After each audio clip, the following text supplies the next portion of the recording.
Sheriff February ambe afo ka walma don anyo de fo karo kare surafana to maladu ambe passé de ni kana belminka ni karamo Ousmane Sheriff Madan Aidra ka motru laje wati mudirama osira maba sabado ba ambulu ma folo o join o te ma dugulin amana le wolo wati abe nanga keneka Suleiman Jara consultant Suleiman Jara, vraiment merci beaucoup. Ani Wulanga Keneka, Fulkan Molibolo, Kanye Sheriff February.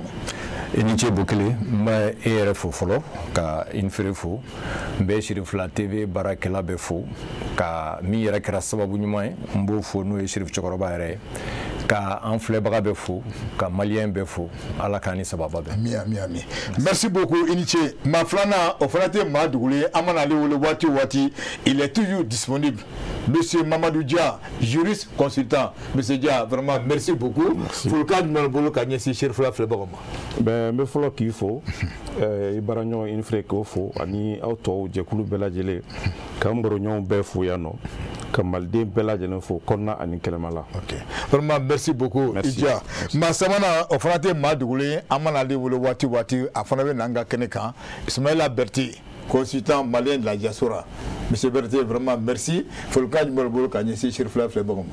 Mais folie folo karangera Kanye awrema Dawra Traoré ni collègue no infré ni foli bora ka ni chaka technicien ma ni Sheriff la barakela be o ko fa me foli adressé en la medjakulu bela Mali kono ani Mali kokan ka nko débatteur be la jelen fo ala kan sigi herela ka anga débat ka numambo anda kono familiali be soro muna Kanyashi Malima herela. Merci beaucoup Eniche. Ni chef là ambe télé direct la mouye radio FM. Donc mouye 95.7. Amo au fanafo technicien be amali fanafo. Dimanche Abouaka Traoré Enfré. Fulkan Molibolo Kanye Sheriff February. Bokele ambe enfle baga bela yelen fo no wati na ma so le Sheriff la télé lambo fo ko wala nyando ka fo uniche ka Sheriff la télé fleli kanuna sabla ya fo chuwa na karo ni wati sira amenyo so na Sheriff la télé jabranika kasega wele bla ma akli juru chani no ma o kasega na nyefoli ke wa jamana kunga kibara fo mun ba konna kudado ala ma o besega famela so la kuto usigora la bonyani karamani ladria konna chugamna wala biye kariye biye novembre kalo kile temps ani wora en 2025 bi novembre kalo kile tan wora ya fa chuam na wole bla ma ba saba mo kasega na nyefoli ke 5 ans o fin du mai ne jetem ke ni doko ko konna na mi ko ba do kera nga jamana konna na mi metalike marama fe mun me jiya kono bibi na ni marama fe la hawtawdu olu yirali keneka kasawo ke miya jetem ke ba ka fanga jamana be la halamina ni wakati ni na malikiretu ni ko ban ka sega ke jamana konna na ka kelege mino yira jiya maka sega aye wa nafa jumene bala ni wakati gene konna na kanyashi anga jamana konna andamna do orila ka sega awala bi ni ma to jamana konna do me sega famala soro la chuga mina bonyani karama konna ya fo chuga mina ametele la direct la wa mi radio la me direct la page Facebook fana ka ambe direct la wala wa ka fara YouTube fana ka ambe direct la wasi sano ibe mana ay iga téléphone ta droka application tiki dro ibe Sheriff la télé soro donc ni Sheriff la télé ta iba en soro la direct fana la wani dura Google fana konna ka sebe Sheriff la TV officiel do directement iba en soro direct la fana ka donc beke ko ni ma to mo be sega kuna fonu soro bonyani karama kono chogam na jie fantan annani konna Bokar Krofo nyana anyo do fo ma sava mbambulu vraiment o ya clip ferele nu kosebe amadam monsieur Jara comme ya photo mna chenu do bibina amse ka nyingal be tungurom na anga jamna ban a intérêt mu organisation ga ebse ka mu fo ula Eniche Bokele ne ba fe ka min fo la o ye de ka fo salon international ba fo ma salon international ni jamana o jamana ya organiser nafa chama bala nafa folo e miye duna munu bini fe obina ni nafolo de ife kadaka obina obijige hotelu la obe dépenses ke transport ni fon donc obe word de bo kadu ka jamana kono donc o ya folo flana e miye jamana mi fana mogo munu bena o jamana ni e ka jamana abe uche renforcer coopération renforcée u cɛla aw ni ɲɔgɔn cɛ dɔwɛrɛ ye min ye a b'i ka jamana image sankorota surtout n'i ye Mali yɛrɛ jateminɛ Mali bɛ lahala min na a bɛ fɔ kɛnɛma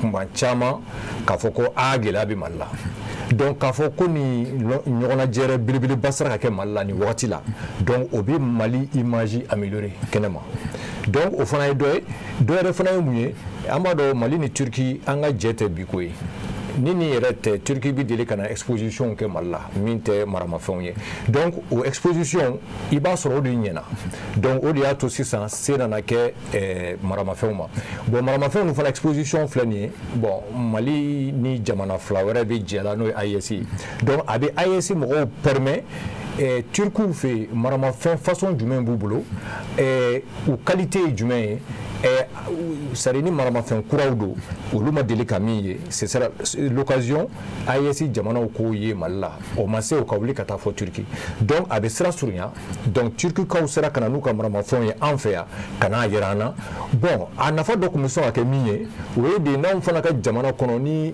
cɛkɛda dɔw tun bɛ yen minnu bɛ maramafɛn dilan donc olu fana tun bɛ na n'u ta ye donc bɛɛ tun bɛ taa exposé a dɔw la kɛnɛmamɔgɔ minnu nana n'u y'an fana ta ye u ɲɛ bɛ se ka bɔ an ta dɔ fɛ bon malheureusement an ta in na o ma kɛ fɔlɔ mais comme ko daminɛ don donc an bɛ a ɲini ɲɛmɔgɔw fɛ u ka ba don a la u ka dɔ fara vraiment a importance kan parce que fɛn dɔ don nafaba de b'a la. D'accord. Voilà. Vraiment merci beaucoup. O ye Jara ka kinɛ ye. Kosɛbɛ. An bɛ na le grand juriste fan fɛ n'o ye Mamadu Dia. Mamadu Dia o ɲininkali kelen e bɛ se ka mun de fɔ a la.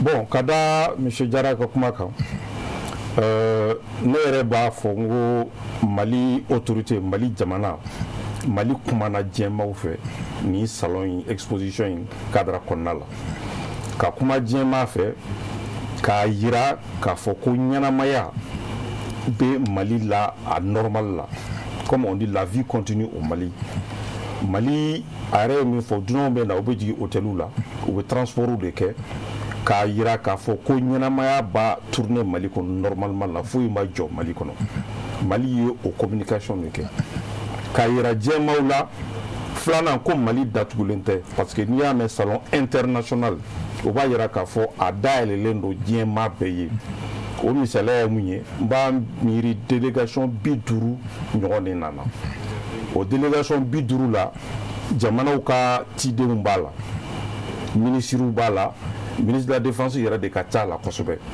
ani industriel minnu bɛ jago sɔrɔ baaraw kɛ olu b'a la ani an jɛɲɔgɔn bolodi ɲɔgɔnma b'a ni jamana fɛn fɛn cɛ olu bɛɛ nana k'a yira diɲɛmaw la k'a fɔ ko Mali jɔlen don Mali dayɛlɛlen don i n'a fɔ juguw bɛ ka min fɔ ko Bamako minɛlen don essence tɛ Mali la fɛn bɛɛ jɔlen don Mali la a b'o o kumakan kɔkari donc nin salon ye an ka Mali autorités permet ka diɲɛma jaabi ka sɔrɔ u ma micro ta ka discours kɛ donc an m'an wasa don o la o ye information fɔlɔfɔlɔ ye maintenant a filanan a bɛ se ka kɛ anw ma se niveau dɔ ma n'o ye marifa dilan ye mais dɔnniya bɛ se ka dayɛlɛ nin sababuya la parce que n y'a mɛn tout de suite k'a fɔ ko Mali bɛ na min ye robot ye bon n t'a dɔn bamanankan na robot bɛ se ka fɔ cogo. A bɛ faamu.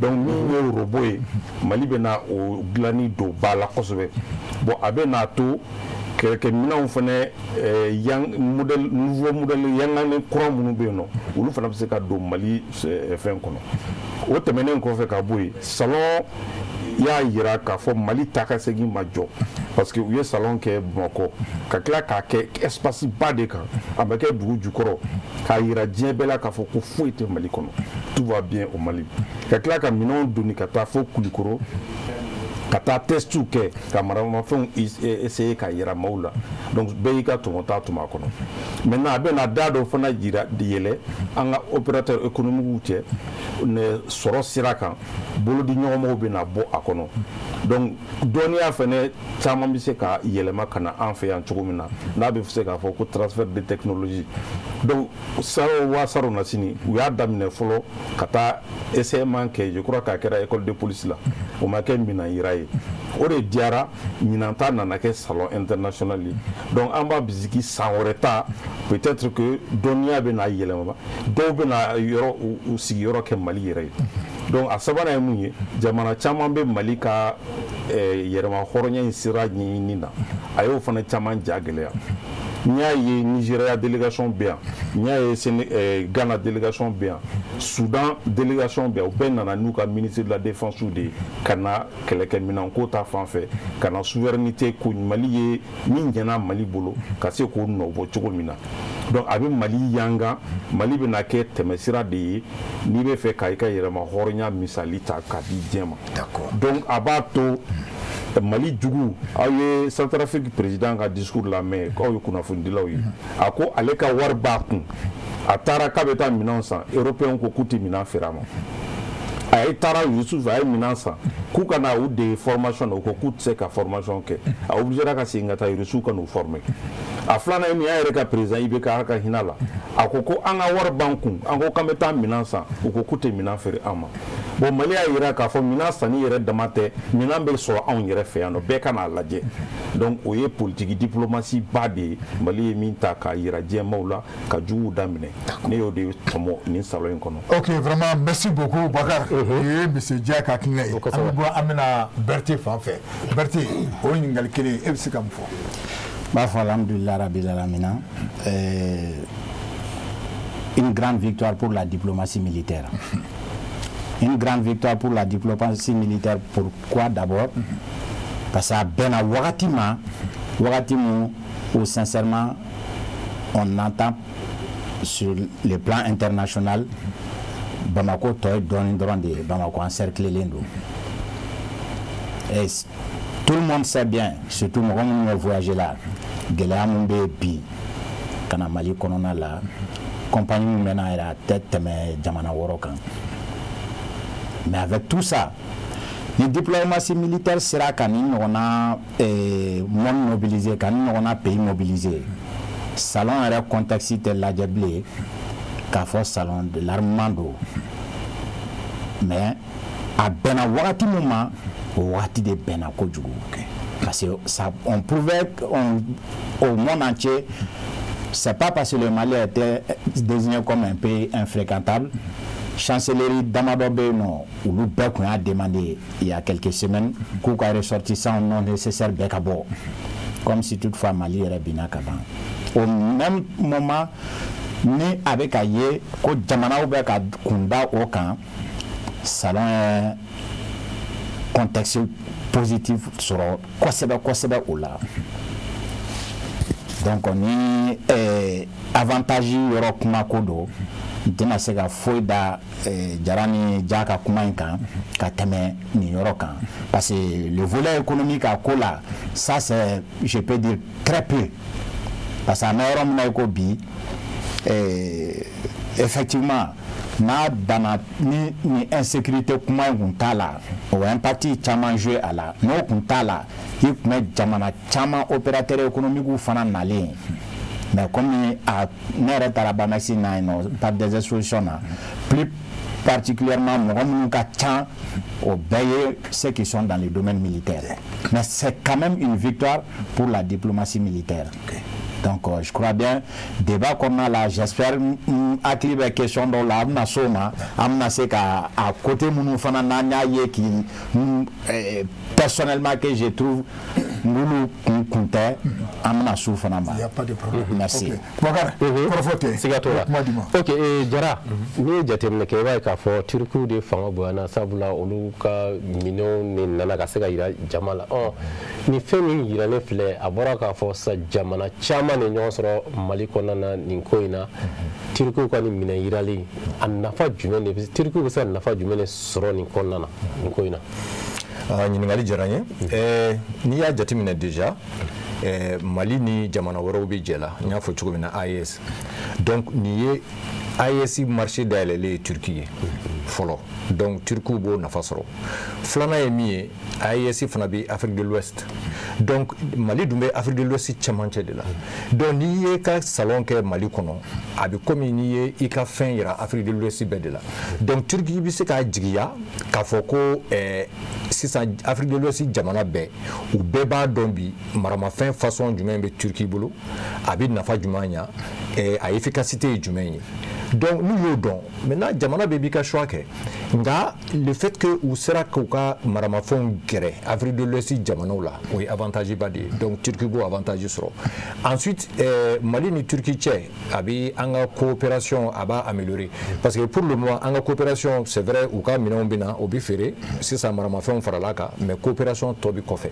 donc sisan a bɛ espoir di k'a fɔ les relations entre le Mali et la Turquie vont s'améliorer donc o ye avantage dɔ ye bon maintenant ne kun sago ye min ye o kun ye jamana wɛrɛw jamana caman wɛrɛ ka na parce que n b'o fɔ mun na ne taara a ɲɔgɔn dɔ bɛ kɛ Dubaï san o san presque u b'a fɔ ma ko Intersec bɛ kɛ san o san au mois de janvier ne taara 2020 en 2021 na Dubaï il y avait 54 pays mais il y avait 1200 exposants au bɛɛ ye maramafɛn ye mais olu ta c'est à la fois la défense et la sécurité privée bon Mali ta la sécurité privée c'est ma y'a la kosɛbɛ mais kɔfɛ ni kuma taara ɲɛ n b'a fɛ k'o yɔrɔ fɔ vraiment o yɔrɔ bɛ ne yɛrɛ dusukun kan kosɛbɛ c'est à dire n'i ko sécurité kana da sécurité étatique dɔrɔn ma il faut ajouter la sécurité privée sécurité privée tu devrais les sociétés de gardiennage et les sociétés de sécurité privée olu jɔyɔrɔ ka bon lakana la kosɛbɛ jamana caman yɛrɛ bɛ yen u ka mɔgɔw ka ca ni polisiw ye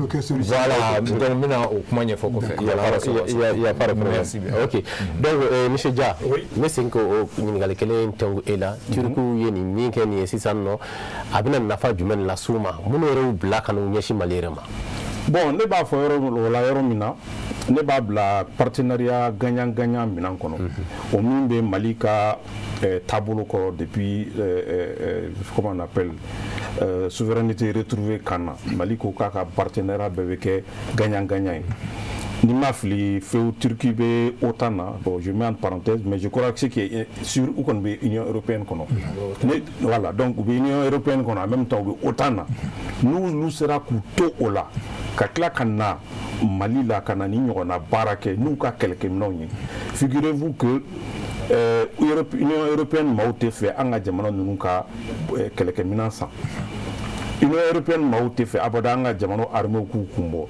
donc ni Turquie y'o bɛɛ dɔn ka tila ka n'a bolo di AES jamana dɔ ma ka tila k'a wuli k'a ka kɛlɛkɛminɛnw ta ka kɔgɔji tigɛ ka na o b'a jira k'a fɔ partenariat gagnant-gagnant ye tiɲɛ de a filanan ye min ye Turquie ye état puissance kura de wulitɔ ye Turquie fana bɛ jɔyɔrɔ dɔ de nɔfɛ diɲɛ scène internationale kan relation géopolitique kɔnɔ donc Turquie fana bɛ k'o kɛlɛ de kɛ à travers ces démonstrations na u tun dɔnnen tɛ ni marifa dilan ye peut-être 100 ans tɛmɛnenw na donc sisan o fana bɛ jate pays puissants fɛ marifa dilan hukumu kɔnɔna la a laban bɛ na nafo économique kɔnɔna la u bɛ kɛ puissance dɔw ye donc n'u nana kɛ puissance militaire et puissance économique o fana bɛ dɔ fara Mali ka yangan kan parce que Mali y'a ka partenaire diversifié hali i b'a jateminɛ Rusiw fana nana exposition kɛ Rusiw n'u ka minɛnw nana ka na exposition kɛ alors que an ka kɛlɛkɛminɛn fanba ye Rusi minɛnw de donc Chinois fana nana Chinois fana b'a la o de b'a jira k'a fɔ Mali ka partenariat diversifié kuma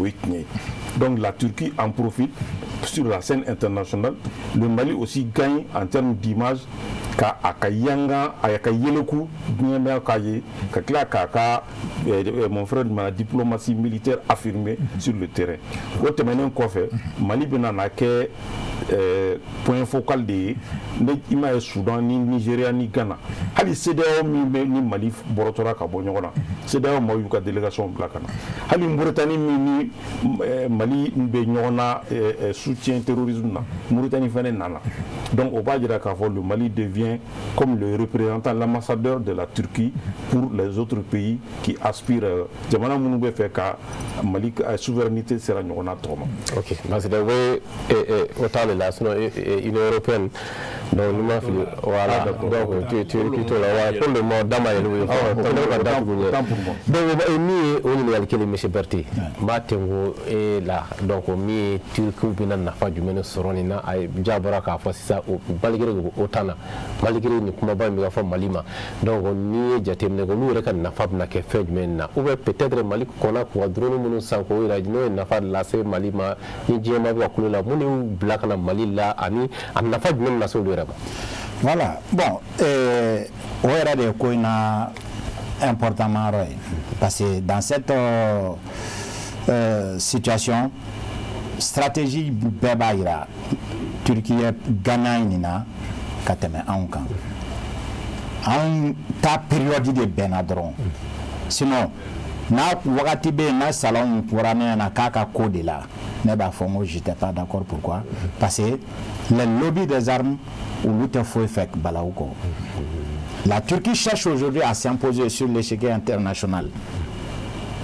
Au dun bɛɛ b'a dɔn i tɛ se ka imposer ni i ka lobby fɔrlen tɛ armement ko la.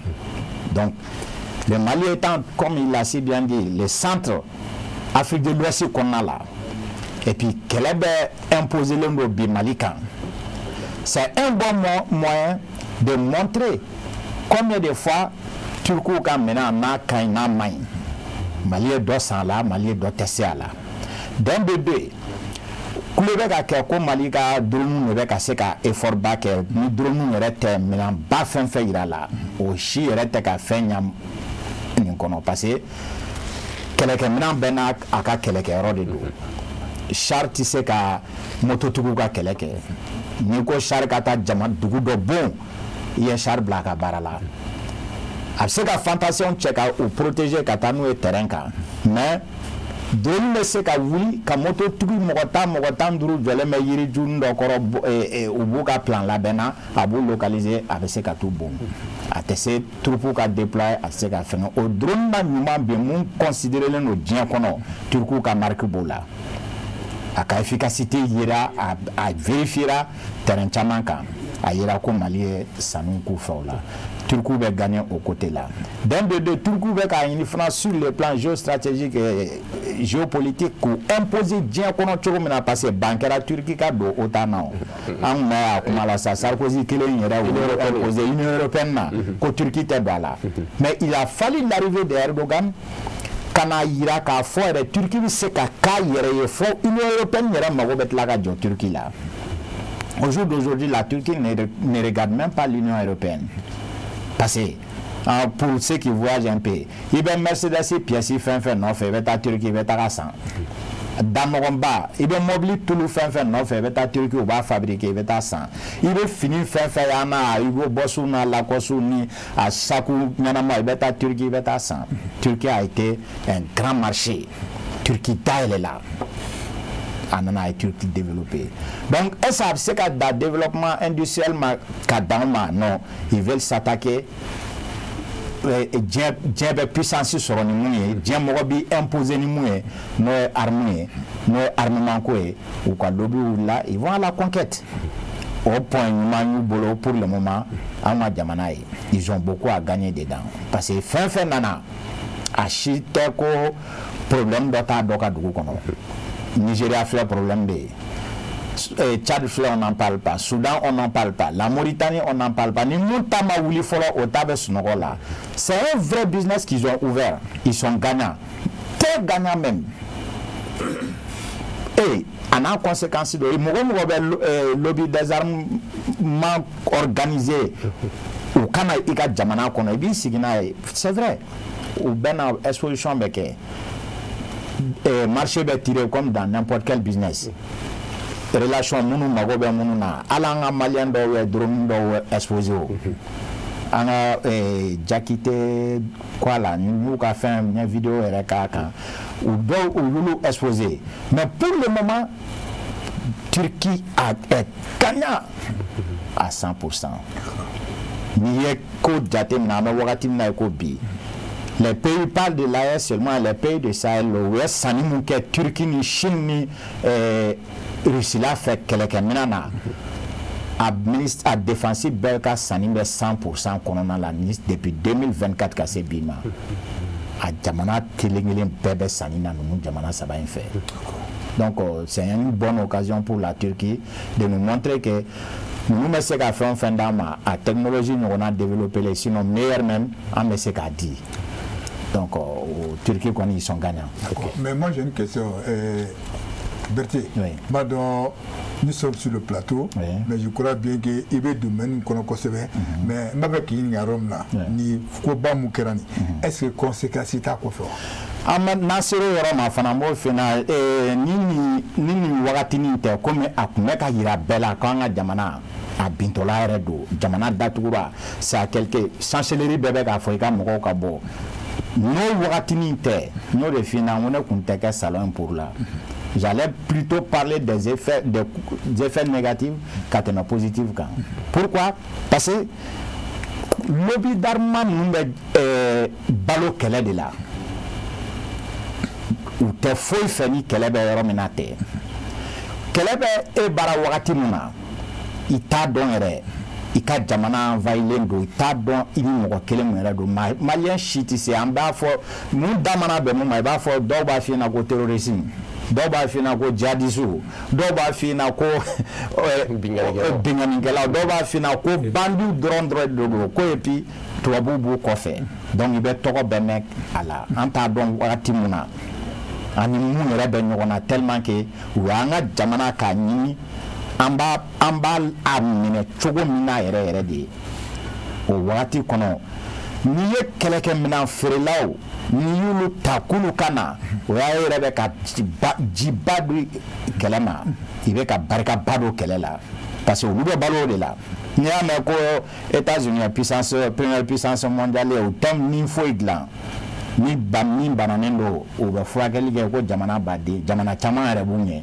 mais mun y'u kɛ puissance o imposelen don kɛlɛkɛminɛn ko de u ka puissance mɛn fɔ o de kama u ka effectif ta armée la o n'o tɛ Chine ka ca n'u ye o n b'u ɲɛ o souvent sɔsɔli yɛrɛ bɛ k'u ni Pakistan la mais u ka puissance de feu o de kama a bɛ fɔ ko première puissance mondiale don donc kɛlɛ lobbyw bɛ na jamana o jamana kɔnɔna la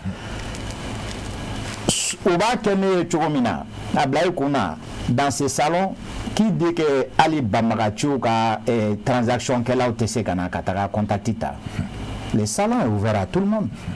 Il n'est pas dit qu'on va venir faire traiter les salons qu'avec les armées. C'était un salon international. Donc, wagati dɔrɔn de kama ne bɛ côté positif ya la parce que a fɔra ko bɛɛ ka ko an ka jamana a tɛ fréquenter yɛrɛ tɛ minnu yɛrɛ b'a kɔnɔ k'olu ka bɔ n'u bɛ ko kalama u k'u yɛrɛ ɲini o wagati kɔnɔ ni dɔw bɛ ka bila k'olu ka avion ta ka na ko an kana Mali la k'a fɔra ko marifa dilannaw ni marifa feerelaw o ni marifa kisɛw a n'a kɛlɛkɛminɛntigiw dɔrɔn k'olu bɛna salon belebele kɛ Mali la a kɛra Turquie o a kɛra Chine de kun ye o j'allais apprécier sinon côté positif foyi t'a la ni ɲana an bɛ ni k'an to ni kɛlɛ kɔnɔna la. D'accord. Ok Jara voilà o ye ɲininkali kelen ye voilà n b'a fɛ k'i dɛ est-ce que an ye nin bɛɛ wala. Voilà monsieur Berthe ye min fɔ réellement an ye message dɔ de fana ci diɲɛ mɔgɔ ma en accueillant ce salon. Parce que un message dans le ci diɲɛ mɔgɔ ma k'a fɔ sisan nous privilégions an ka crise in na le côté militaire. A b'o de fɔ parce que e bɛ kɛlɛ la sisan i ye nin salon organisé ka na ni maramafɛnw ye i y'a fɔ minnu y'u ban ka maramafɛn feere ma i y'a fɔ olu ɲɛna fɔlɔ bɔ aw don o aw tɛ o anw bɛ maramafɛn sɔrɔ o ye kelen ye i y'a yira fana k'a fɔ i y'a yira turikikaw la k'a fɔ bon aw bɛ se k'a jigi da anw kan an bɛ sanni kɛ aw fɛ bon i bɛ sanni maramafɛn san mun kama kɛlɛ donc i y'a yira k'a fɔ e kɔni ka méthode bɛna kɛ min ye kɛlɛ in na tu vas privilégier le côté militaire i bɛna kɛlɛ de kɛ donc a bɛ minnu kɔnɔ ko i bɛna se ka dialoguer ou bien ka fɛɛrɛ wɛrɛ ɲini kɛlɛ in banni na olu b'a miiri k'a fɔ position min talen filɛ Mali fɛ nin ye de k'a fɔ an b'an labɛn guerre de fɛ sisan guerre de bɛ kɛ donc au message là pour moi c'est pas très positif parce que il faut laisser la porte à d'autres possibilités n'i bɛ kɛlɛ la toujours laisser la porte mais n'i nana kɛ bon kɛlɛ bɛ jɔ sa an ka taa bon vraiment salon in b'o message de ci diɲɛ mɔgɔ ma bon o yɔrɔ de bɛ ne gêner la dɔɔni voilà. D'accord Bakari a tɛ nin ye donc sisan Dia voilà n ye question posée fila ma voilà e yɛrɛ fɛ i bɛ se ka mun fɔ. Bon, minnu kumana M. Berthe ni M. Jara, je pense qu'il y a kuma koloma yɔrɔ bɛɛ fɔ ka ban. Mais bon, malheureusement, o ye tiɲɛ de ye quoi. Cadre, an bɛ cadre mun kɔnɔ, an bɛ lahala mun kɔnɔ bi. Je crois que sécurité basigi ni lakana o de bɛ bila sanfɛ. O de bɛ ɲini fɔlɔ ka sɔrɔ ka na ne jamana sabatira ka sɔrɔ ka na ko tɔw tugu o la.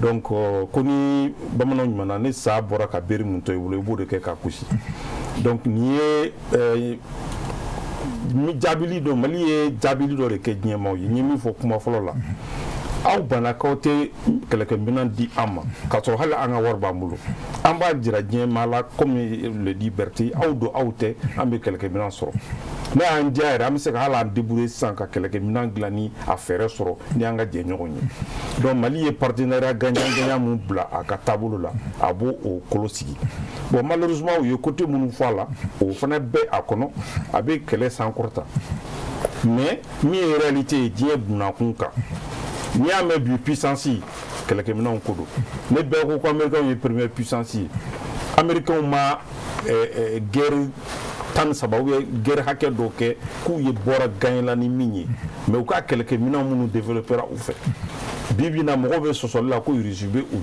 ɲɛ Russie ka se min bɛ Russie ye ka kɛlɛkɛminɛnw développer depuis a bɛ fɔ ko Satan 1 Satan 2 fo Satan combien au 12 an bɛ fo Satan 12 la bi donc aw ye chinois fana ye défilé ba mun kɛ u y'u ka se yira Kim Jong-un n'a kɔntana don min na a fana bɛ bɔ k'a ka se yira donc o bɛ a to diɲɛmaaw bɛ siran i ɲɛ u bɛ mago to ko dɔ la donc AES fana nana a ka teriya bɛ min la k'a ma a y'o yira bon o fana bɛ kɛlɛ kɔnɔ parti dɔ b'a la i n'a fɔ an fɔ diplomatie militaire donc conséquence mun b'a la sur la crise au Mali o ye tiɲɛ de ye ni y'an ka président ka discours jateminɛ a ko ko nin ye don jan kɛlɛ de ye nin ye kɛlɛ kuntagala jan de donc n'i bɛ fɛ i ka bonya f'i ka i labɛn i n'a fɔ Macron ye min fɔ ko pour que i ka bonya diɲɛ kɔnɔ fo fanga ka k'i la pour que fanga ka k'i la fo ka sɔrɔ i k'i labɛn donc a bɛ kuma ninnu bɛ ɲɔgɔn sɔrɔ mais malheureusement tiɲɛ dɔw de don ni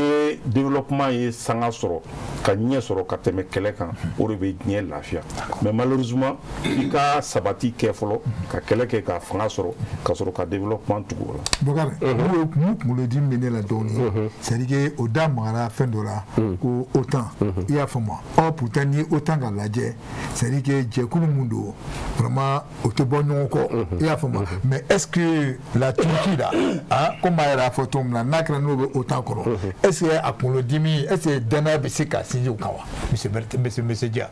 mais danaya bɛ sinsin a kan parce que jamana fɛn fɛn bɛ OTAN kɔnɔ a bɛ n'a ka souveraineté de nana OTAN ye réunion laban min kɛ ni Donald Trump ko européen ma k'u k'u labɛn u k'a bolo bila u poche kɔnɔ ni OTAN mɔgɔw y'a yira Donald Trump la k'a se t'u ye donc américains mana wuli waati bɛɛ la u b'a fɔ ko bon ko olu b'u ka dɛmɛ tigɛ OTAN na donc o kɔrɔ de sisan e bɛ maa min ka hukumu kɔnɔna la n'o tigi ko k'i k'i débrouiller n'i yɛrɛ ye donc Turquie fana ka yɛrɛma hɔrɔnya b'a bolo donc c'est un pays tariku la u ma sɔn k'u yɛrɛ mada nanzaraw ye donc a bɛ jate ka da Turquie y'a yɛrɛ ka kan labila Turquie y'o de bila ɲɛfɛ donc ka yɛrɛ tubabuw la aw bɛ se min na fana bɛ se ɲɔgɔn na u y'u ka industrie développer i n'a fɔ a ye marque minnu cité européens yɛrɛ b'u disi gosi ni mun ye a bɛɛ bɛ dilan Turquie donc u y'a yira k'a fɔ aw bɛ min dɔn an fana b'a ɲɔgɔnna dɔn ala ka dɔnniya de don u y'a développer bon an fana bɛ se ka profiter o fɛ bolodi ɲɔgɔnma kɔnɔna la ka dɔnniya yɛlɛma an fan fɛ transfert de technologie k'o fana don ba la donc don dɔ la AES jamana kan n'a fɔra i ɲɛna ko AES y'a ka avion dilan ou bien AES y'a ka char dilan o don fana bɛna na o kana bala mɔgɔ la. d'accord Bokar parce que o ɲininkali nin o ma bɛ a nafa ka bon voilà a nafa ka bon qu'est-ce qu'il en pense aussi. voilà ne yɛrɛ fɛ effectivement monsieur Dia ye min fɔ o don OTAN na jamana bɛɛ n'a ka politique de défense de don awɔ a ti komi organisation do k'a fɔ diyagoya constitution dɔ de bɛ yen ou bien sariya dɔ de bɛ yen bɛɛ k'o bato o tɛ normalement yɛrɛ OTAN bɛ yen ni a jamana dɔ attaquera ou bien ni ko ye a jamana dɔ sɔrɔ u bɛ fara ɲɔgɔn kan k'o kɛlɛ a bɛ komi AES presque OTAN y'o de ye donc mais n'o o wagati tɛ OTAN jamana bɛɛ ka défense politique i yɛrɛ ta don i b'i ka politique défini cogo min y'i ja donc sisan Turquie a droit bɛ Turquie bolo ka maramafɛn dilan k'a feere k'a feere mɔgɔ ma fana mɔgɔ min y'a ja donc Turquie bɛ ten cogo min na autant jamana bɛɛ bɛ ten i n'a fɔ a ye min fɔ surtout Donald Trump nana ni min ye sisan ne sɛgɛnna waribɔ la ne sɛgɛnna n sɛgɛnna o kɔrɔ a fana ka dɔ bɔ donc n'i ko mɔgɔ ka wari bɔ a bɛ wari ɲini de donc sisan Turquie bɛ wari ɲini de la surtout ala y'a kɛ a bɛ se maramafɛn dilan la donc a b'a fɛ k'a yira sisan n fana bɛ maramafɛn dilan n fana bɛ se wa fana a bɛ se k'a san bolo donc je pense que problème t'o la. D'accord. Donc Berthe, c'est la même question. Tu voulais. Bon, ça c'est clair. Pays fin faible autant là. Mais je crois 27 ou 28 avec la souveraineté babolo. Ça c'est un de deux. On ne m'a qu'aucun femme peut-être Jamanako là.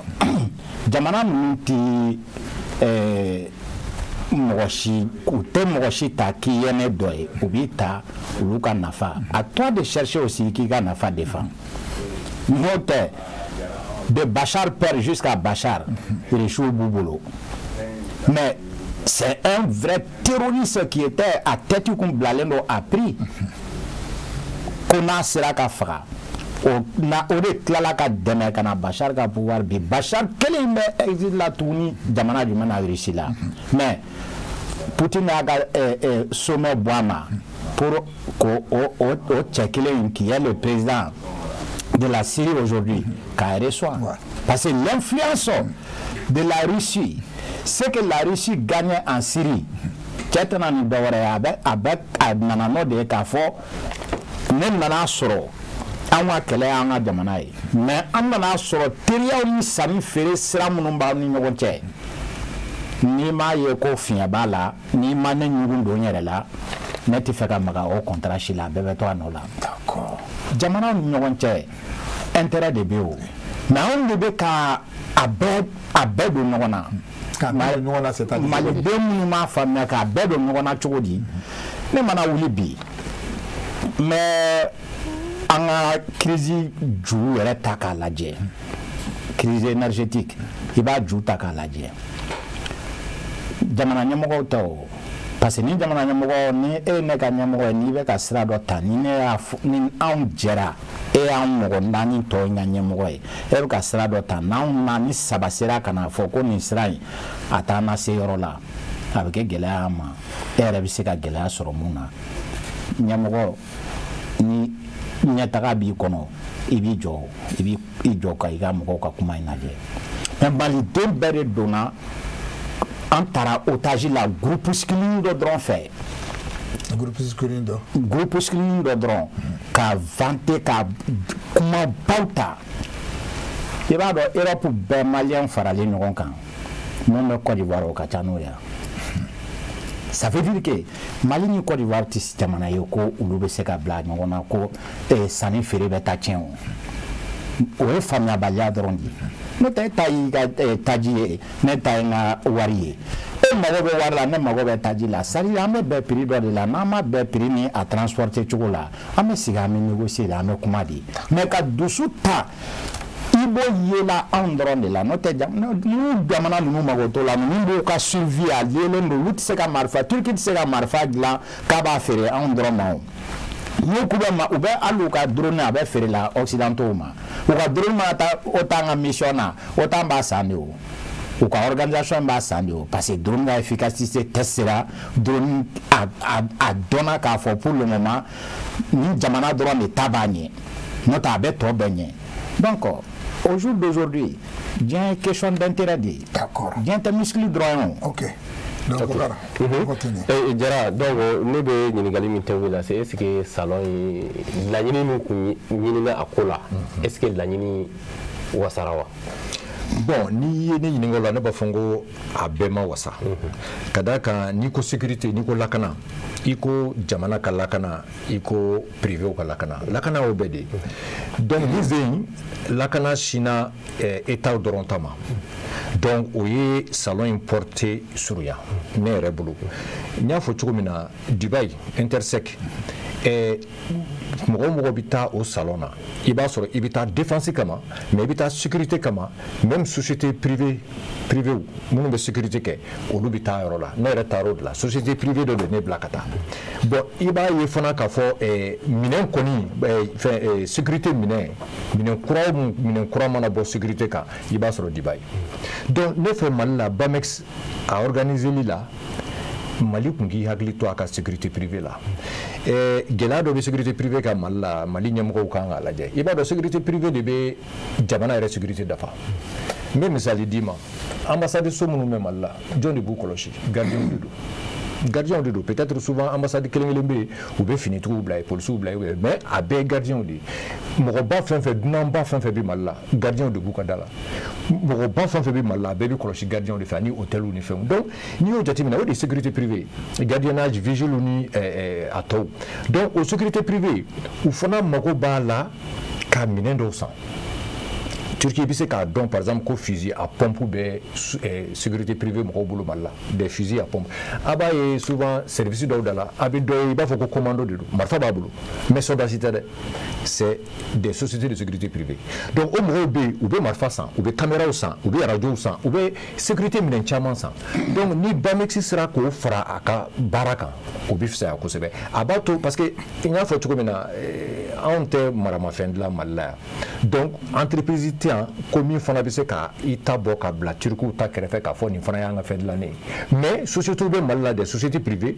minnu bɛ se k'a yira Turkiw la k'a fɔ anw fana mago bɛ nin minɛn in na donc a y'o fara a kan o b'anw fana intéressé. n'i ka kuma faamu o b'a yira k'a fɔ hali société sécurité privée minnu filɛ e yɛrɛ bolo comme souvent a bɛ fɔ ko effectif ko bɛ an ka finitigilakaw la est ce que u bɛ se ka ni nin nasɔngɔ kɛra o fana ka se ka minɛn san k'u ka contrat kɛ u ni État cɛ pour que manque bɛ yɔrɔ minnu na an ka togodala duguw la sécurité mɔgɔw bɛ privé bɛ se ka taa yen nɔ ka se k'o baaraw kɛ wa. effectivement a bɛ fɔ yɛrɛ ko sécurité privée mɔgɔw ka baara ye min ye k'u bɛ cible de dɔgɔya jamana kɔnɔ par exemple sisan finitigiw tɛ se ka mɔgɔ minnu kɔlɔsi mais ni mɔgɔbaw don ni fɛn b'an k'u sɔrɔ sécurité privée mɔgɔw b'olu de kɔlɔsi donc u jɔyɔrɔ ka bon kosɛbɛ olu ye dafalikɛlaw de ye u bɛ État ka sécurité finitigiw dafa de donc mais Mali la u bilalen bɛ kɔfɛ dɔɔni bon État y'i intéressé la wagati dɔ la crise gannen parce que État y'a permis u ka fusil à pompe utiliser mais hali o yɛrɛ la gɛlɛya b'o la bon donc n'u taara ni salon façon na u bɛ se k'u ka gɛlɛyaw exposer fana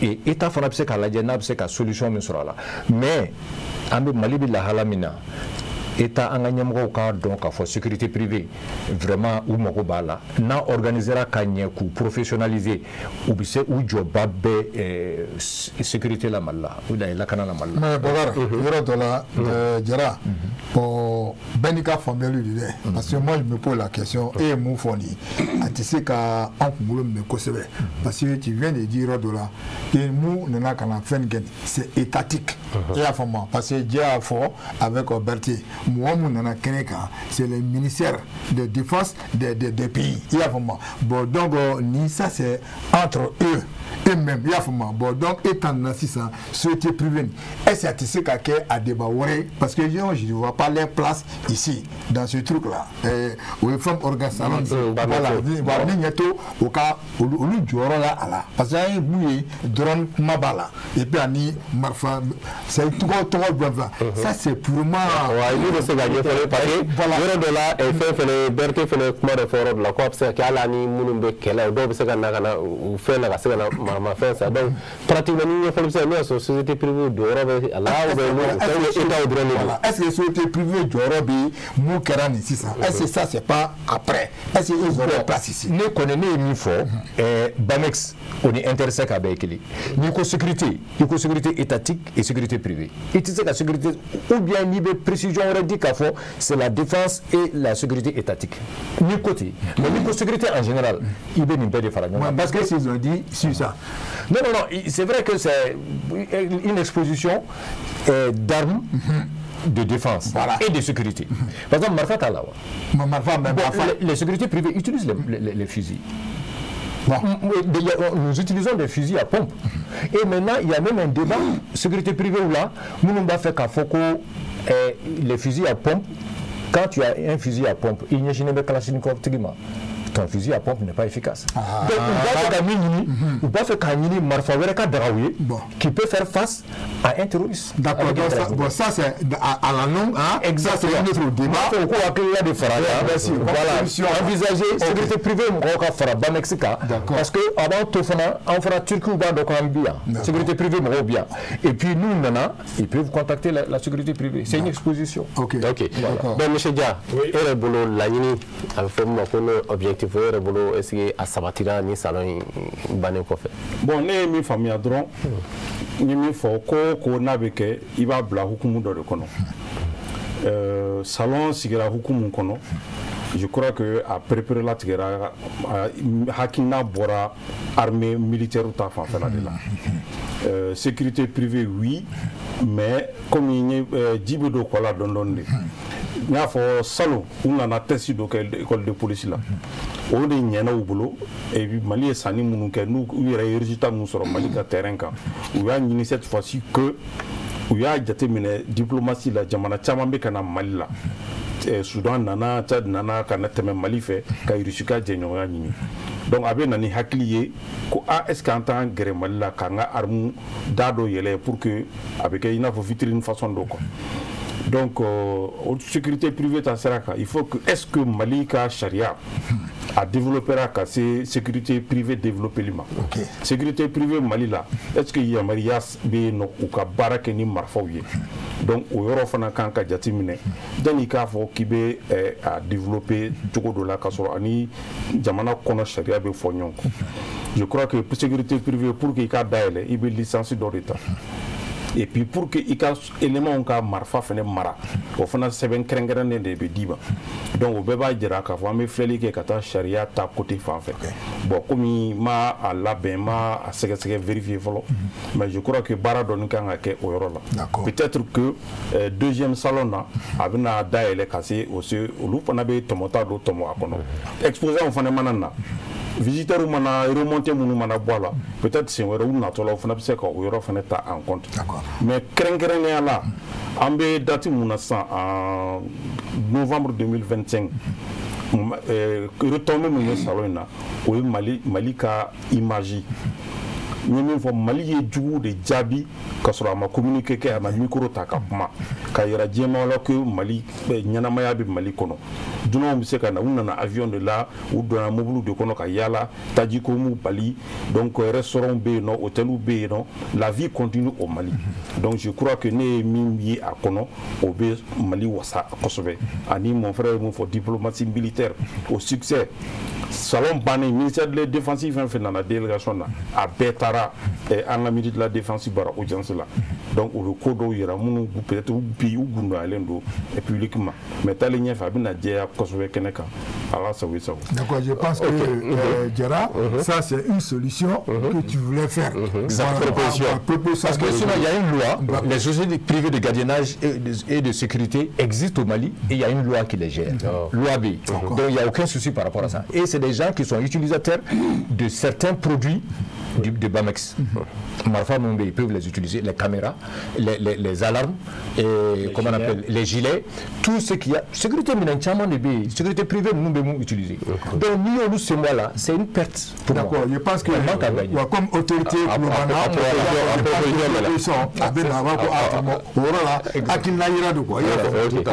monsieur Berthe, est-ce que la Union Sabatira ou objectif pour Athéna, Bamex Banning?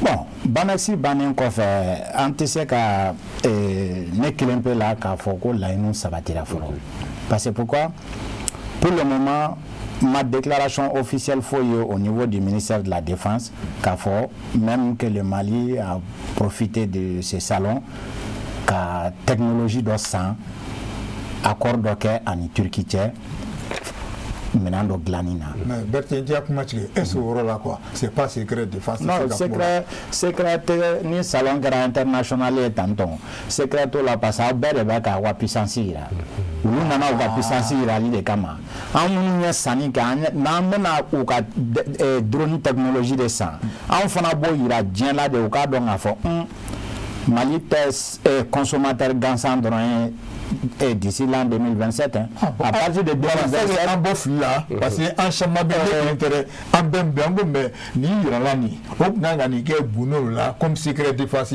donc mun na o sera ka nin yira expliquer ka drone bɛ ta cogo min na bɛɛ yɛrɛ y'o ɲininka ko mais mun na o sera ka kɛ mais e fɛ donc nin tɛ problème tɛ nin na. non salon côté positif an y'o fɔ k'o ban o retombé positif min bɛ jamana kan a kɛra wagati min na o yɛrɛ gansan o retombé positif ba ye mais comme i ko est-ce que an ye nafa sɔrɔ a la a bannen sisan nafa bɛ se ka dɔn de n'an kun y'a ye k'a fɔ a yirala k'a fɔ Mali ministère de la défense ni nin société u bɛnna kan k'a fɔ d'ici telle date ou d'ici telle année Mali yɛrɛ bɛ na ninnu ka nin produit dilan Mali kɔnɔ Mali armée donc vu que an m'o déclaration ye fɔlɔ n'i taara k'i bɛ retombé wɛrɛ fɔ a la salon mun dabɔra armée kama ne ɲɛ t'o la. Mais si moi j'ai bien compris, là mon nanani, société privée milan de ou bien état turc état réuni. Quelqu'un milan de do. Société go milan tere. Quelqu'un milan do, quelqu'un milan ferré. Usine ne nana ko ka salon ke. Ah donc on y par exemple armée turque ti mo. Non, à l'armée turque be sani kulu bolo. Société de do. Ah donc voilà, donc avant votre non, société privée rédo. On va faire le mirage le plus efficace. Groupe d'assaut de Baglan, c'est pas l'armée française. C'est un privé. C'est une société privée. Société privée de dos, mais qui travaille avec l'État. Donc, au cas où nous barrons si ça n'y a pas nous blanc, comme quelqu'un minani, avec ce qu'on fait, avec testé Turquie armée près de famille Turquie d'eau. Turquie de prébat à ira djena k'a fɔ nin bɛ dilan anw ka jamana kɔnɔ bi. Dans ce cas société tɛ ye o Turquie de bɛ ye. Ah parce que mais ça y ɲɛma nin ɲɛfɔ parce que ne kelen tɛ dɛ fɛn fɛn tulo b'an na o bɛna dɔn sisan ko ja ni réalité yɛrɛ de ye. Réalité o de c'est pour ça je dis n'a sɔrɔ an kun n'o société dɔw a yirala k'a fɔ à partir de ce instant le ministère de la défense du Mali s'est mis en accord avec telle société de fabrication de drones turcs qu'a marqué fort ou bien de pistolets automatiques ou bien mitraillettes. Mali bina nous installé Mali là ni ça qu'on Mali bina aux production d'amener en bas fort que oui mais comme même au yoro ye folo ni tara côté positif wala fort ka teme impact diplomatie militaire kan mais son galon parce que nous drone de contexte dans le but le moment où avec un faux Mali kono États-Unis, Allemagne, la France à la dernière minute, la Grande-Bretagne, Bébé a fait qu'il chancellerie Qatar. J'attendais même que Bamako est encerclé.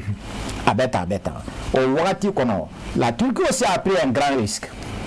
Ah, donc ils ont pris un risque bata parce que venir étant un pays de l'OTAN, au Wagati kono, quand son Malika ministère Kasekato ou nous convaincu, salon organisé il va sur c'était en vue.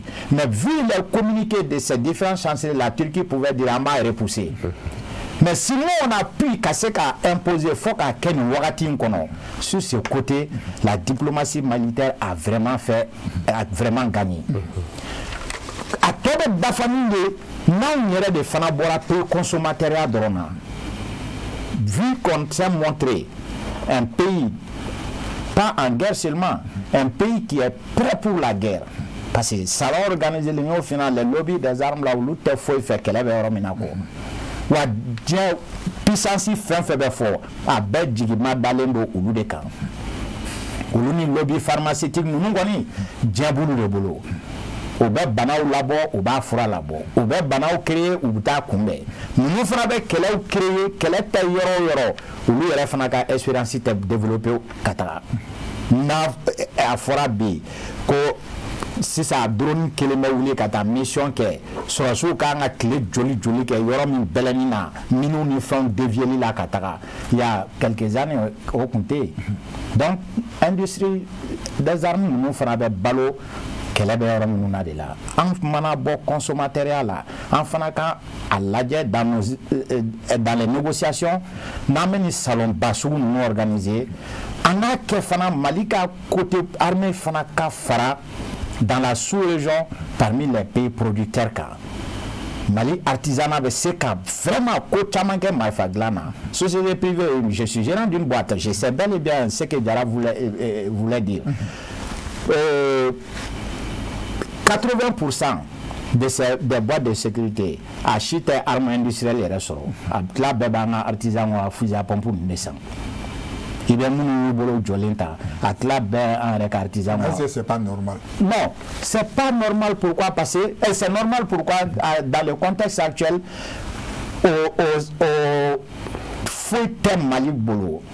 K'a bɛ se k'a fɔ k'a b'a fɔ k'a bɛ autorisation de sécurité ka Kalachnikov ta ko Mali bɛ se k'a maîtriser parce que mais ne bɛ deli k'o f'i ɲɛna i ka plateau la n ko Mali tɛ ɲɛmɔgɔ ko bolo Malien yɛrɛ de man ɲi ni boîte dayɛlɛ bi ni imitation e yɛrɛ ka agent bɛ tila ka taa kɛ baarakɛlikɛla ye an bɛ le contexte min kɔnɔ insécurité a bɛ mesurer la côté bɛɛ fɛ. I t'a dɔn n'o ye f'i i ni jɔn b'a la e sɔrɔdasi yɛrɛ yera ka taga sira da mɔgɔw ɲɛ ni mɔgɔw ka jamanadenw ka marifa sannen ka d'i ma k'i k'u lakana o denmisɛnninw yera ka taa bandiya kɛ siraw kan olu minɛna kayiw ni fɛnw na c'était officiel bɛɛ y'a ye o cas bɛ yen donc o y'o tenitigilaman ye n'a fɔra k'e ka société privée k'a bɛ fɔ ko k'a ko agrément bɛ yen nɔ i ka se ka port d'arme ka di i ka agent ma mais n'a ma kɛ arme fusil à pompe qui sont artisanales pour la plupart n'a fɔra ko k'a kɛ arme de guerre ye est-ce que département bɛ se a responsabilité kɔrɔ wa est-ce que yɛrɛ mun ye boîte de sécurité privée dayɛlɛ yɛrɛ bɛ se a kɔrɔ wa parce que quelle que soit l'enquête de moralité fɛn dɔ de bɛ yira la a tigi la o a tigi bɛna dossier minnu yira la a ka casier judiciaire c'est vierge. Mais est-ce que il va ka fréquentation bɛɛ dɔn wa? Mais s'il n'est pas formé parce que an b'a chamaillé an bɛ société gardiennage an bɛ chama ta pour recruter sans formation. Non i tɛ kɛ port d'arme tigi ye n'i ma taa formation kɛ école de police la dɔw ka agrément filɛ autorisation filɛ ne yɛrɛ bolo i bɛ taa école de police la sariya bɛ yen i bɛ taa école de police la ni mun kan ka kɛ port d'arme k'a kan ka kɛ k'i ye marché sɔrɔ élément fɛn fɛn kan ka kɛ i b'a bɛɛ bila ka taa formation kɛ école de police la attestation bɛ d'u ma. Tout à fait. K'a fɔ Infrécan bɛ nin na société telle société là Infré a fait la formation du port d'arme fo ka tiri yɛrɛ kɛ o tɛ kɛ arme factice dɛ o bɛ kɛ marifa yɛrɛ de la école de police b'o délivrer sous l'autorisation du ministère de la sécurité donc mais qu'à généraliser de je crois notre pays n'est pas arrivé à ce stade en cette période où la prolifération d'armes n'est pas maîtrisée a bɛɛ fan bɛɛ mɔgɔ bɛɛ bɛ bandiya la bi i tɛ se k'i ɲɛsin fan si ma ko yan de épargné no bandiya la Mali la i tɛ se k'a fɔ wayu de t'a kɛ i tɛ se k'a fɔ dɔgɔtɔrɔ de t'a kɛ i tɛ se k'a fɔ sɔrɔdasi de t'a kɛ i tɛ se k'a fɔ gardien de t'a kɛ donc o ni jamana bɛ kɛlɛ wagati kɔnɔna la o ka gɛlɛn ni jamana mun tɛ kɛlɛ kɔnɔ mais a bɛ k'i préparer développement baaraw kan. Okay. Bon, ne kuma fɛ ka kuma dɔ dafa i kun ye ɲininkali kɛ salon intérêt bon n b'a fɛ k'a fɔ dɔrɔn ne yɛrɛ fɛ peut-être salon banna don min na Turki minnu nana exposition na u y'u sigi ne ko contrat joli signé na de un salon international voilà u bɛ wele kɛ bon contrat Burkina ye dɔ signé ok Ghana ye dɔ signé ok Nigeria ye dɔ signé ainsi de suite donc un salon a ka succès b'o de bolo parce que ne ka yɔrɔ b'o yɔrɔ la parce que k'a fɔ ko an sigilen bɛ civil même moi quand j'ai vu quand il est avec la complicité des choses an ka réalisateur a ye drone dɔ yira image dɔ an ye civil dɔ taara drone ta ka a fɛn a bɛ magnéto mais tout j'ai dit mais lui en tant que civil a bɛ taa drone ta ka fɛ il a quel intérêt dans ça voilà n'a fɔ moi bon ce que toi tu es en train de dire est-ce que c'est normal que ka kunnafonidilaw wele ka na ce qui est secret ka ko bon a contrat signé nin ye est-ce que au contraire voilà o tɛ se ka kɛ en public maintenant minnu nana les Turcs qui sont venus pour le salon olu yɛrɛ dama de bɛ ɲɔgɔn ye K'a fait bon, un salon organisé mal là. Est-ce que ça a été, le bilan a été positif? Mais qu'est-ce que le procureur n'a pas fait? Est-ce que avec un mot fort, avec un comment faire normal, c'est-à-dire pour montrer que on serait tenté de revenir l'année prochaine. Parce que justement,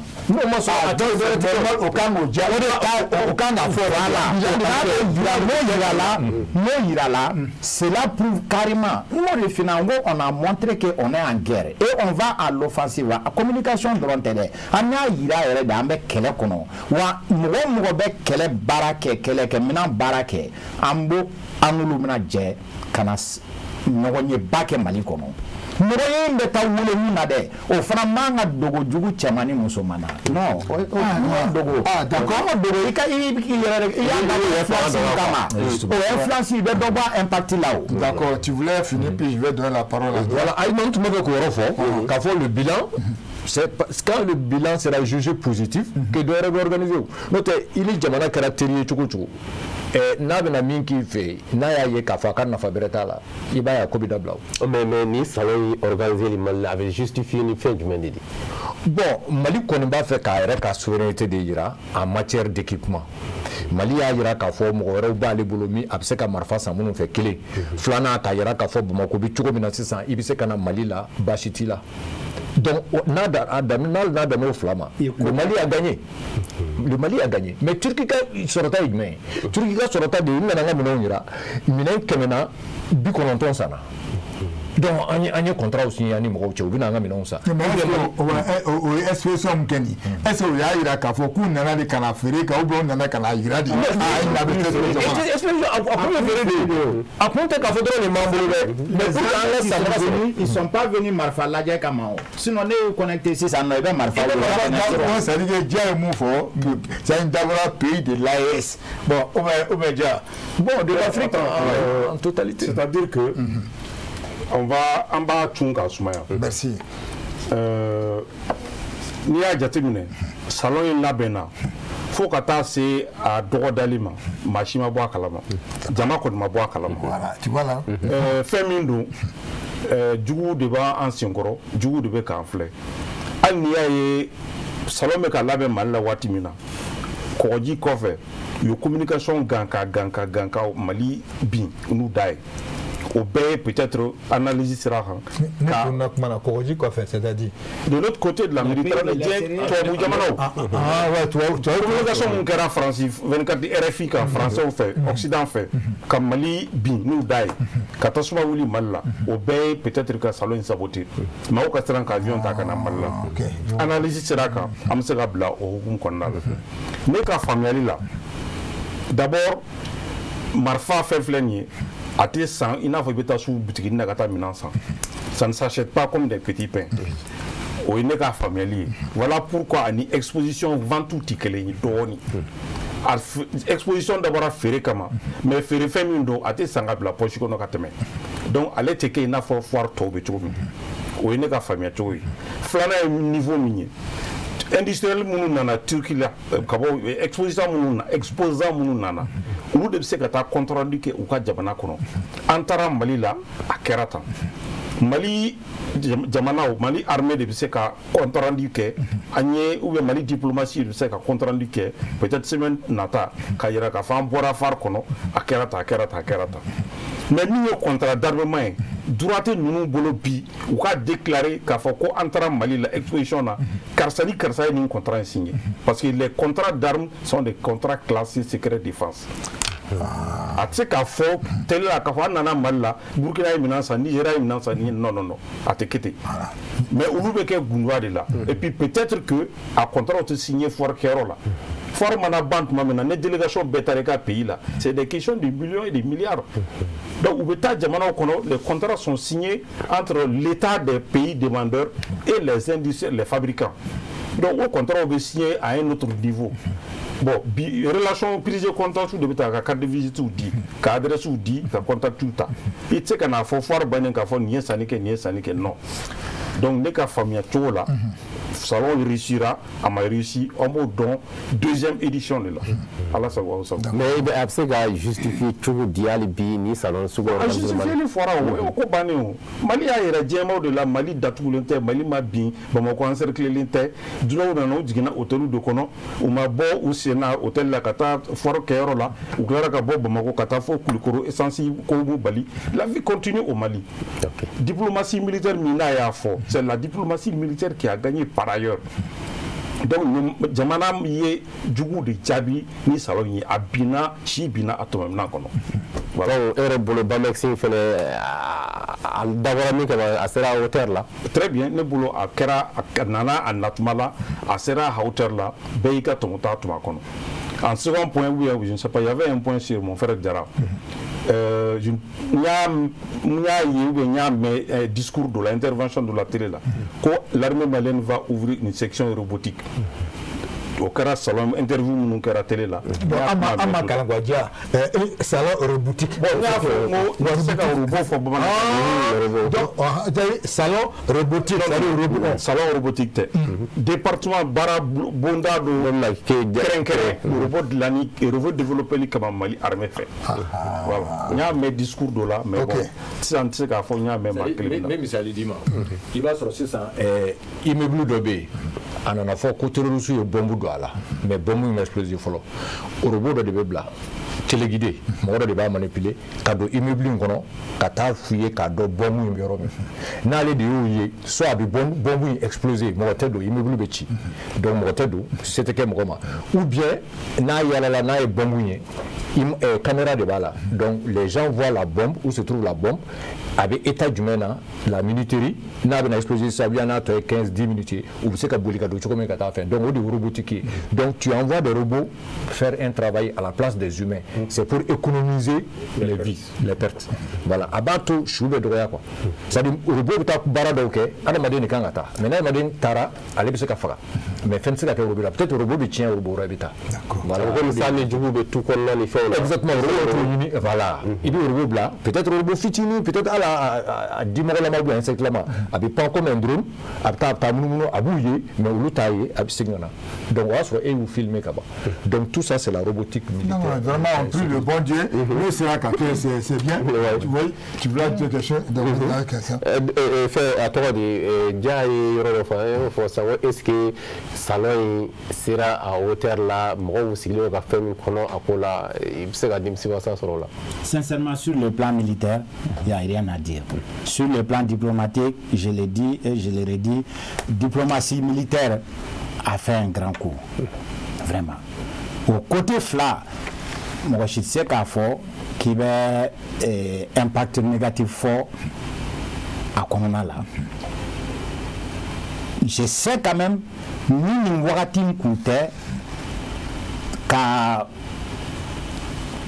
quelqu'un glan usine ka salon organisé bara a kolologa boimana a nafayi mais Berthier ouronde ibe singra ka quoi ou ko ni o kuma goûter toi tu veux du quoi par là olu te balo fɛn wɛrɛ la kɛlɛ kɔ c'est-à-dire n'a olu bɛ minnu bɛ marifamafɛn olu de bɛ kɛlɛ bɛɛ kɔfɛ kana siga o la kɛlɛ foyi tɛ diɲɛ kɔnɔ ni lobby d'armement ninnu de t'a kɔfɛ olu de bɛ kɛlɛ bɛɛ kɔfɛ. donc si moi j'ai bien compris c'est-à-dire les deux côtés quoi.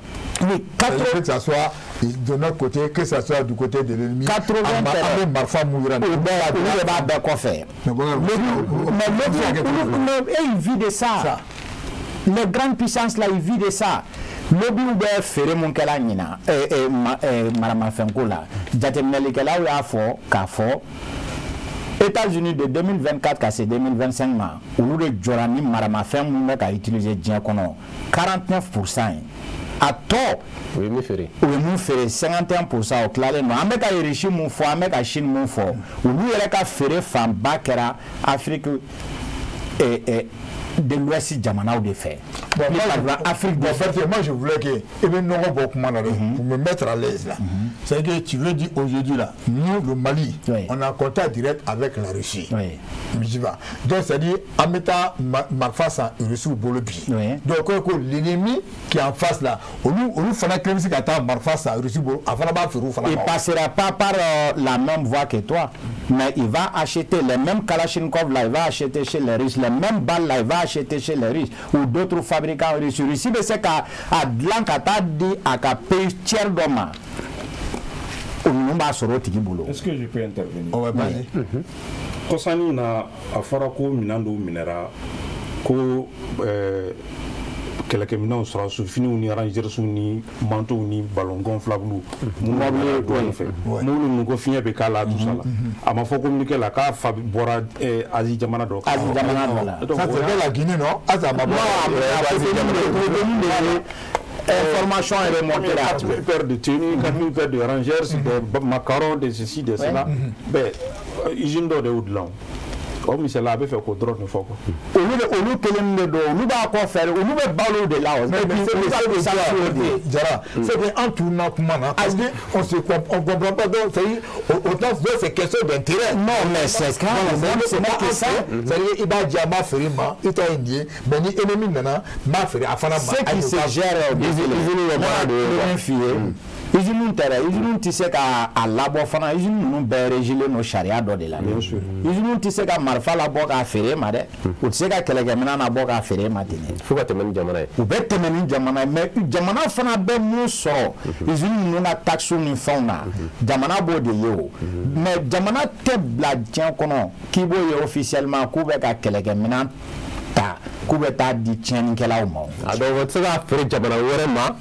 Pour que tu aies un peu de boulot, tu vas mener. Non, avec Ferré Jamana Werema, Jamana ni Sani Ferré Banche. Mais tu sais qu'à Ferré, Bambanganchi groupe officiellement. Mais nous, il faut qu'on voilà, pour que Bambanganchi va faire ça. Comme ça, nous, Marfa Glana, nous, à Jamana ou Yamara, c'est qu'à Ferré Jamana Wera de Massissa. Nous, mais c'est qu'à dire, nous, c'est qu'à dire Bambanganchi. Voilà. À faire, c'est ça. Il t'a mis bien qu'on bébé c'est qu'à faut qu'on français banco, bébé c'est qu'à faut américain banco, mais il t'a mis qu'on non couille minanta, qu'on a dit bambaranchi ma. Non, mais pourtant, en met à donner kamikaze yé, bambaranchi n'baglan, motobola n'baglan. Ou badon bibina k'a faut position d'obé en ni en d'affaire d'où position d'obé ou fanani Ukraine. Donc, Bambaganchi groupe bandu be Ukraine fana konna la ou fana be ballon ni là. Le métier de ces trucs là est trop complexe. Ou fana ba ferait beke ka contacti tani Bambaganchi groupe ou bien Jamana fambe. Ote yandronyo même docker ou baku te keleke na do Palestine kama ko ils en ont marre parce que pourquoi l'État français n'arrête pas matin midi et soir de dire que avec un génocide mais en même temps avec un blatou avec un menant donné qu'un bateau on a katara. Au bon attaqué, ils ont été défendus parce que où est d'abali bana tieni grâce à ces degrés mais l'État, les États, ce qu'on veut pas comprendre. Face à l'intérêt, il y a des discours tellement à hypocrisie. Face à l'intérêt, face à l'intérêt, hypocrisie. Misali là par exemple, des exemples. Mais avec un mot fourni, même à Misali nous commande ma. Donne-moi drone du Ouma. Bon, il y a deux drone. Mais il va sur drone blanc, Jamana il doit de drone d'Ouma. Il va être drone Kuba Blala Katata, ko drone Kamikazu a Donata Borata. Il va sur drone en Yereka partenaire Jamana ou Beseka, Asie Manafobi. En partenaire Jamana Mouye puissance Asie et Rekonobi, Shintawa. Mais fin du même pays, Nico Kibe.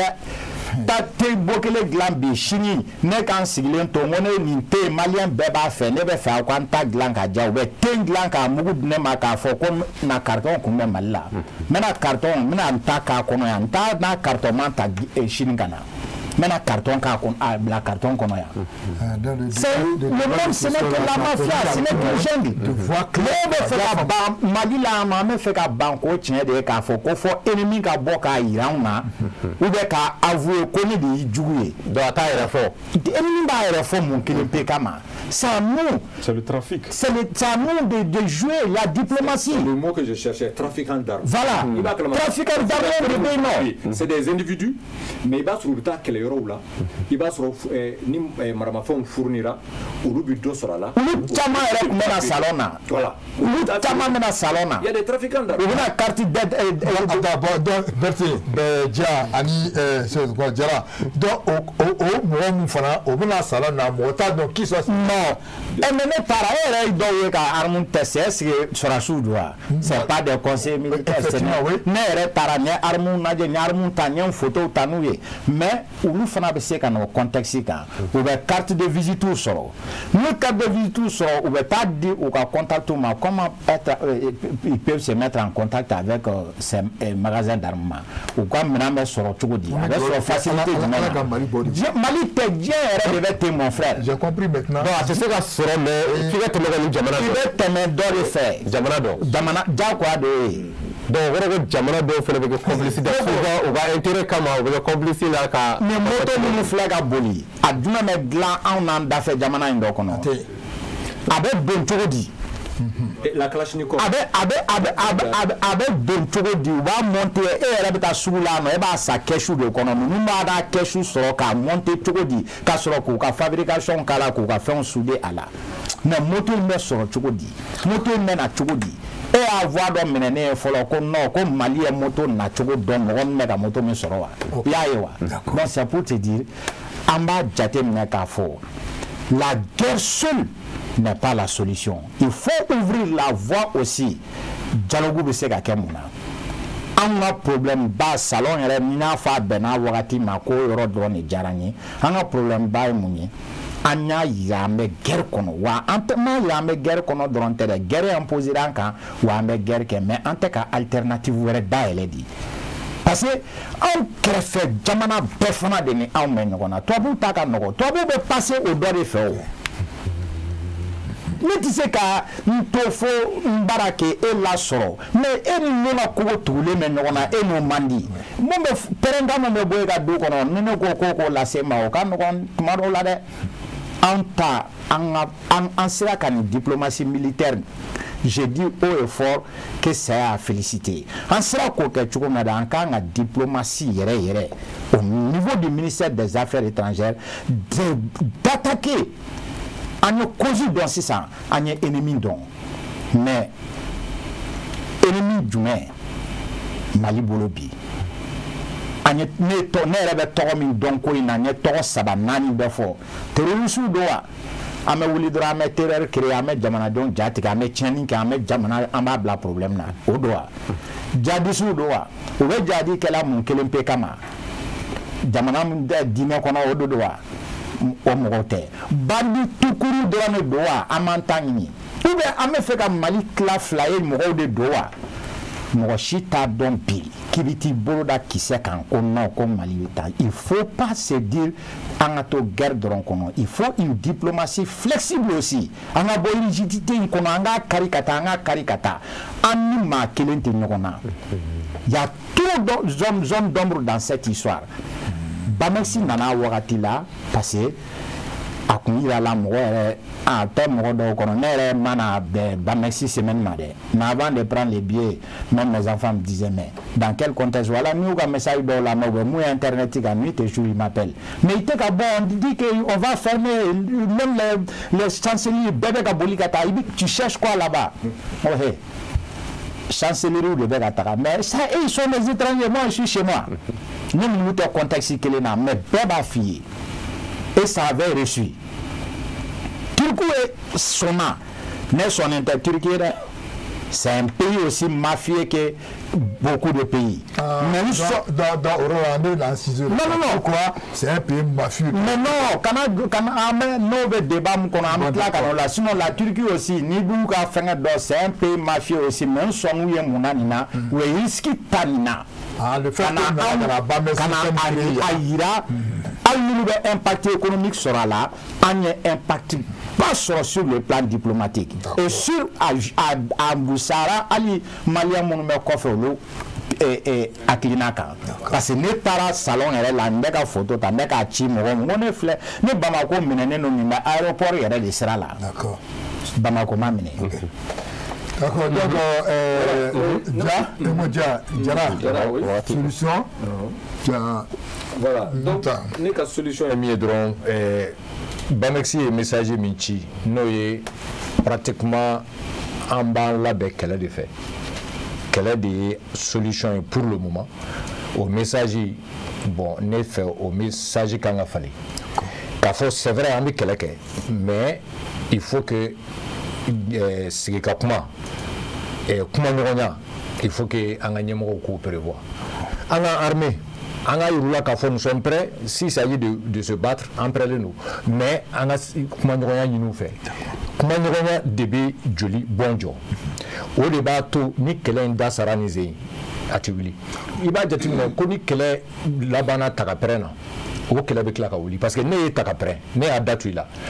Et quand il y a la fouille ta connaissance ça et qui a occasion sur qui sera au yɛrɛ de kɛra hali ni kɛlɛ in na parce que kɛlɛ in wulila Modibo tile u taara ka pɛrɛn Modibo tile segin kɛra kɛlɛ kan kɛlɛ min mana laban sigi ka kuma na e ŋaniya ye min ye e ka laɲini ye min ye e y'o fɔ ne ye ne ka laɲini ne y'o fɔ e ye an y'a falen an bɛnna ko la o kɛlɛ mana da sa o y'o kɛlɛ bannen ye voilà ne b'o de ɲini an ka ɲɛmɔgɔw fɛ. Ok, merci. Merci. Bertie, voilà, donc juste une minute et puis Dia va clôturer. Ok, ne bɛ Kɔrɔ kuma sɔn ji la.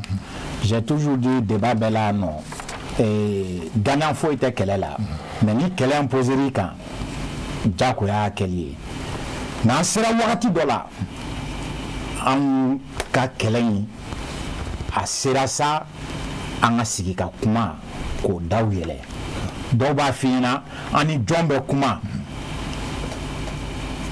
o tɛ tiɲɛ ani minnu bɛ ɲɔgɔn na minnu kɛlen don minnu b'u kɔkɔrɔma don o minnu b'u dɛmɛla o an bɛ mun dɔn an tɛ mun dɔn an ka essayer an ka da yɛlɛ parce que an tɛ se ka kɛ comme une tortue ka don coquille kɔnɔ k'an b'an datugu ani mɔgɔ si tɛ kuma k'an bɛ kɛlɛ posture dɔrɔn na mun filɛ ka ɲɛsin jamana ma bi kalo damadɔ tɛmɛna janvier ninnu kuma bɛɛ kun ko ko tubabuw y'a fɔ ko u bɛ Mali étouffer économiquement k'u dɛsɛra mais c'était sans connaître ko plan m'u kɔnɔ ka na mun bɛna juguya kalo damadɔ bɛ yen région dɔw bɛ yen carburant ko kun b'olu la dɛ a ma kɛ problème ye mais a selen Bamako ma sisan maliyɛn caman kununa ka bɔ sunɔgɔ la o kuma de donc kɛlɛ waati ko don mais sigi ka fɔ a ka dayɛlɛ an n'an sigiɲɔgɔn bɛɛ cɛ fɔlɔ an sigiɲɔgɔn jamana bɛɛ sigi ka fɔ tɛ fugariya ye dɛ donc ne b'o proposition fara nin kan salon in a kɛra réussite min ye réussite diplomatique dɔw ka tɛmɛ hali réussite militaire kan. Ok, merci. Dia. Oui. Bon, malheureusement débat in bɛna kun cɛ débat kura wɛrɛ de kan quoi. N'o ye sigikafɔ ni kɛlɛ yɛrɛ taabolo ye o de bɛna kɛ ko in bi ta gɛlɛmama yɔrɔ ye mais bon n'an y'a ta thème yɛrɛ kan ka kole thème na salon ne y'a bila hukumu kɔnɔna la Mali bɛ gɛlɛya mun kɔnɔ o message mun bɔra kɔnɔ k'a se diɲɛma ma o kɛra lawasa ye a ye mun fɔ diplomatie militaire o kɛra lawasa ye partenariat fana sinsira diɲɛmɔgɔw y'a ye hali an jugu minnu ye CEDEAO ni jamana minnu Nigéria ninnu minnu bɛ CEDEAO la olu bɛɛ nana Mali la donc an bɛ se k'a fɔ vraiment salon yɛrɛ sigili kɔni a kɛra lawasa ye c'est vrai que bon première édition don faamuyaliw bɛna sɔrɔ a kɔnɔ ka taa édition nataw la mais bon sigi ka kuma ta fan diyagoya mon frère diyagoya ɲininkali de bɛ kɛ ni jɔn bɛ sigi ale yɛrɛ ko a ka kuma la AQMI bɛ yen jenin bɛ yen Al-Qaïda fɛn tɔgɔ ye di Al-Murabitun wa Mujahidin ninnu bɛ yen Azawad FLA bɛ yen Katiba du Masina bɛ yen sans compter que France bolo ja yelen do ala Algérie bolo ja yelen do ala Mauritanie bolo ja yelen do ala ben yo sigi ka kuma o bɛ taa fɔ cogo di I ni jɔn kelen bɛ kuma ni kelen bɛɛ ka laɲini ye mun ye a ye n'a fɔ a y'a fɔ cogo min na n'aw bɛ sigi ka kuma mun de kan ne dugu jukɔrɔ nafa sɔrɔ ko don o ye sanni feere ye o an mago bɛ nin la aw ka jamana kan aw bɛ contrat signer aw b'a bɔ mais kun ka signer dɔrɔn général Abdraman Tchani ye communiqué kɛ k'a jira k'a fɔ ko plan bɔra Algérie ko ka Mali ci ka kɛ émirat 4 est-ce que Mali bɛna sigi I mana kɛ maa o maa ye Mali bɛna sigi jamana bɔrɔtɔli kan Mali min fana kantigɛ da jira Mali ma ban sigi ka fɔ mɔ Mali ko de Maliden fɛn fɛn ye marifa ta I ka marifa bila I kana Maliens yɛrɛ dama de bɛ sigi Mali kunkan ko kuma la Mali jamana kan 3 conditions en 1 a ka kɛ Mali jamana kan a ka sɔrɔ I ye Maliden ye a ka sɔrɔ I ye marifa bila donc n'o don an sɔnnen don sigi ka kuma ma c'est vrai que la guerre est difficile à tenir mais aujourd'hui ni kɛlɛ in imposera fa ka kɛ de voilà ne kɔni ka yeta o la maintenant hakili jamana faamaw bɛ min dɔn anw t'o dɔn bon ne tɛ se k'a fɔ an ka taa négociation na ne tɛ se k'a fɔ an kana taa négociation na mais négociation yɛrɛ bɛ gɛlɛya min bɛ négociation yɛrɛ kun kan o gɛlɛya de fɔlen filɛ kɔrɔni ok merci beaucoup Boubacar kɔrɔfɔ tɛ donc monsieur Souleymane Diarra vraiment merci beaucoup a tɛna dan nin dɔrɔn ma donc monsieur Dia vraiment merci beaucoup a tɛna dan dɔrɔn ma maintenant Berthe vraiment merci beaucoup donc Boubacar kɔrɔfɔ tɛ donc an bɛ Cherifula direction kana se fo Moribabuya an b'u bɛɛ lajɛlen fo kosɛbɛ an ka musokɔrɔba sa Sɛnpara Aminata Sɛnpara Go Ayidara Buwake Madame Touré Jɛnɛba Konate Mayambu Asitan Kulibali Sabalibugu ani Payi Menda Sumunu Madame Traoré Jɛnɛba Kulibali Sanakɔrɔba donc an bɛ nin bɛɛ lajɛlen fo vraiment Boubacar kɔrɔfɔ ɲɛna an bɛ Traoré Mamadou Mori Abidjan mun ye Sam Djema an ma ɲinalen kɔ docteur Madame Diallo vraiment merci mun ye Amadou Diadji Sangare an b'ale fo Baba Thiam Hippodrome Bemba Keita national le patriarche Mamadou Nama Keita Kangaba donc Ama Maïga an b'ale fo Kenyeba ani Papa ani Jara n'o tɛmɛna ka bɔ la police de Buguni Baga an ma ɲinalen fana kɔ Bakari Jara commissaire de police n'o ye Kadiana ye donc an ma ɲinɛ madame Dia Jelika Aïdara vraiment merci beaucoup madame Iniche ana a ka chargé de com an b'ale fana fo kosɛbɛ donc kuma kun cɛ ni jɔn ye Ousmane Chérif madame Aïdara an b'a fo a n'a ka denbaya la vraiment baara ɲɛna ka réalisateur mɔgɔ bɛɛ fo donc n'ala man ka jɔn yɛrɛ la voilà dimanche wɛrɛ an bɛ ɲɔgɔn sɔrɔ kɛnɛ kan a k'an bɛn merci beaucoup inchallah